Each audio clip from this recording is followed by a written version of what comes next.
This time of year, everyone is setting resolutions and goals and what have you, but have you ever considered setting an intention? So if you're not sure what an intention is, an intention for the year, make sure you stick around and I'll explain all about it. Hey, I'm Sue from the Homeschool Front. Before I forget, because you know me, I'm always forgetting things, is that this is a homeschool collaboration. It's a homeschool show and tell hosted by Abby from Rooted in Rest and Jessica from The Waldock Way. And so if you haven't checked out their channels yet, which I'm sure you probably have because they're pretty big homeschool YouTubers out there, there's a playlist down below so you can check out what other homeschool moms are doing. I want to talk to you about setting intentions for the year instead of setting goals or resolutions, because goals and resolutions are great. I set goals all the time. Resolutions to me are just habits that we want to set, but we call them resolutions, and I'm not sure why. I don't really like that term. But you know, developing good habits, but 90% of resolutions are not fulfilled. People do not meet their goals for maintaining these new habits. And so an intention is basically choosing a word that represents what you want to improve upon or work on in your life. And it can be personal life, it can be homeschool life, it can be business life. So I decided to choose one word that incorporates life, homeschool, and business. I'll get more into detail about what that is, what my chosen word is later in the video, but right now I want to talk to you about how you can set intentions and why I think it's really important. So like I said before, an intention is basically a focus word that kind of encapsulates what you need to work on or improve on in your life. And it's not a resolution or a goal. And instead, it's like an overarching theme for the year that can guide you on all your decision making. And I kind of touched base on this when I talked about homeschool mission and vision. It's kind of similar to that, but it's a little bit more focused because it's just pretty much just one thing that you want to work on for the year. And just remember, your focus word or your intention is an anchor to remind you what matters most to you right now in this season in life. It gives you a sense of direction and a sense of clarity.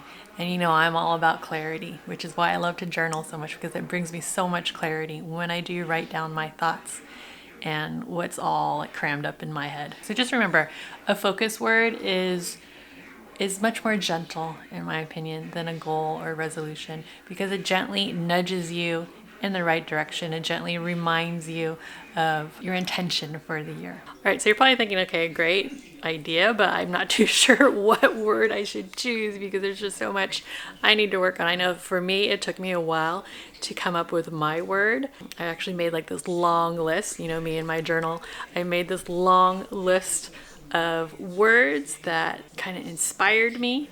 And then from there, I had to narrow it down. And it was between like 2 or 3 different words that took me a while to figure out which one I would choose. So if you are in the same boat, not sure what focus word you should choose, then I recommend that you grab your trusty journal or notebook or a piece of paper or what have you, and you reflect on what matters most for you and your family and your homeschool. Your intention should reflect your values and your goals and your aspirations for the year. And then once you're done with that, you brainstorm what you'd like to work on or improve upon. So ask yourself, what do you want to do more of?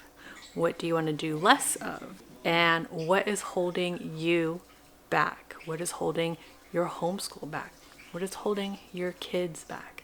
So think about all that. There's a lot to unpack when you're trying to choose your focus word. And I think it's important that you really dive in and really think about it, because this is your word for the year. This is how you want your life to be reflected. Don't just pick some random word and like, yeah, this is going to be my focus word. Instead, really dive in and figure it out. What is your focus word? What is your intention? Once you've figured out your focus word, then you need to define it. You need to dive deeper into what does that word mean when you use it, when you think about it, when you intentionally steer your life towards that word. What does it actually mean? And think about how it is going to help you become the person and the homeschool mom that you want to be.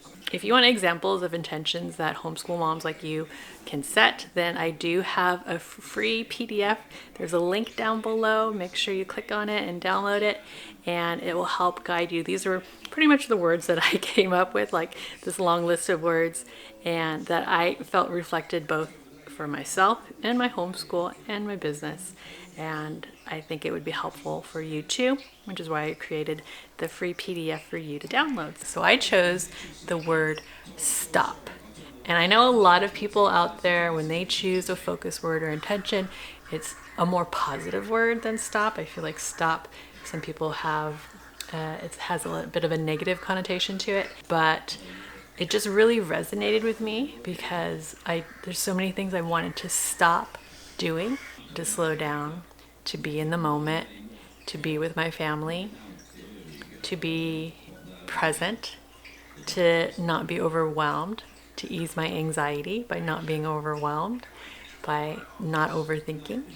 And I just feel stop is really good. It just encompasses so much, and it just makes me think because I'm stopping to think. Sometimes we just need to slow down in life. We just keep going. We just keep doing things that we have to do. Got to do this, got to do that. And we're just not slowing down. We're not stopping to be in the moment. And that's why I chose stop as my intention of the year. All right, so having your word is great and all, but it's pretty much useless if you don't actually use it.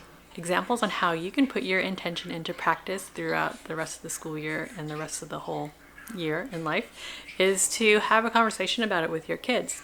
Talk to them about what your goal is, to be a better homeschool parent, to have a better homeschool, to be more present, etc.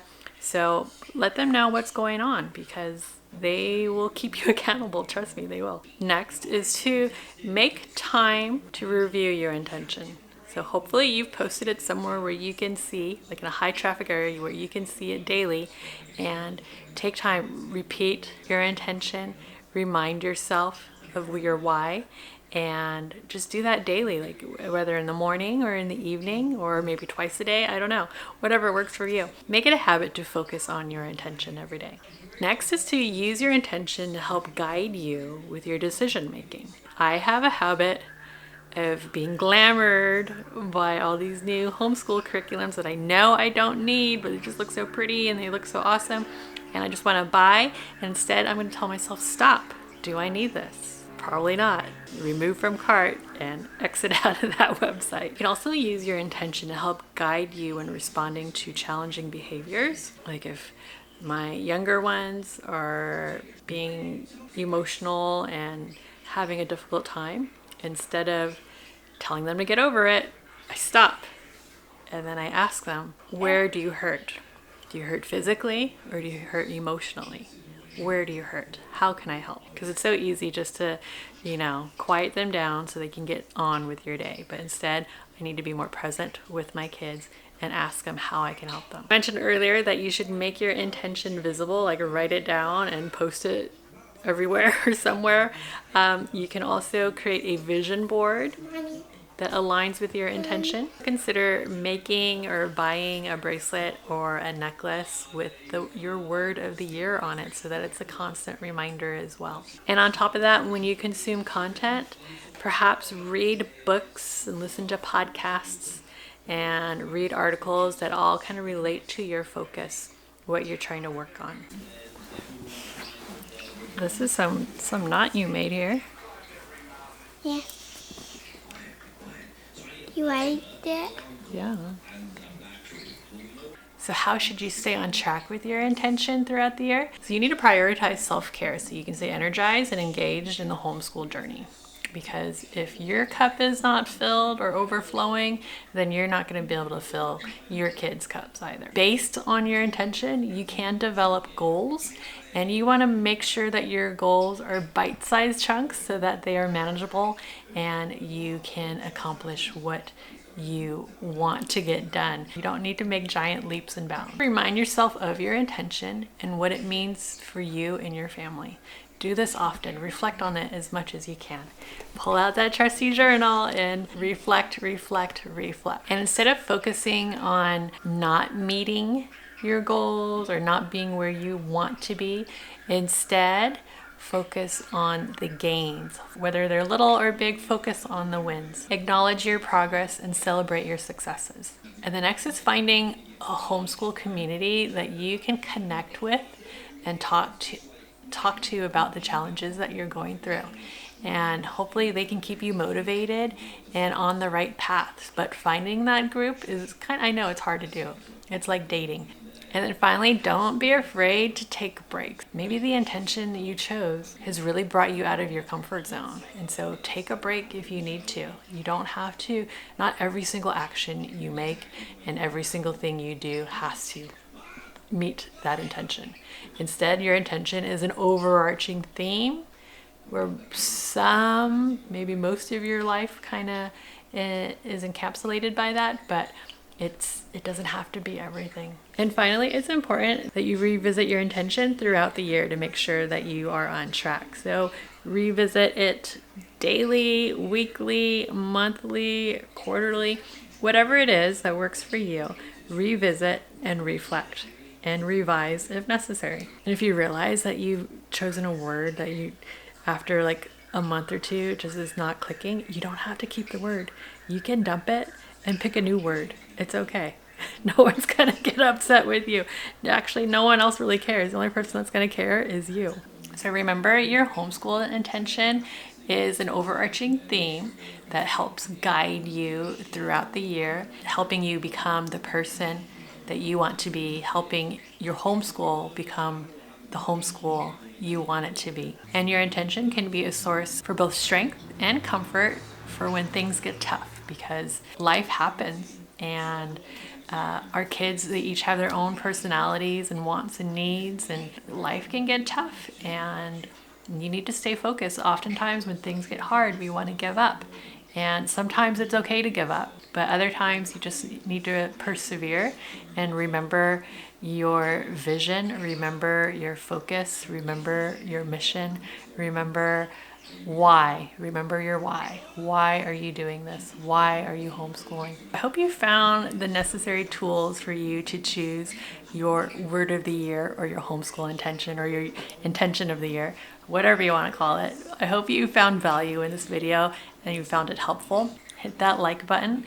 I greatly appreciate it. It helps get my video out to more people. And if you haven't done so yet, please subscribe to the channel. I really appreciate having you here, and I enjoy chatting with you guys in the comments, and I will see you in the next one. Until then, ciao.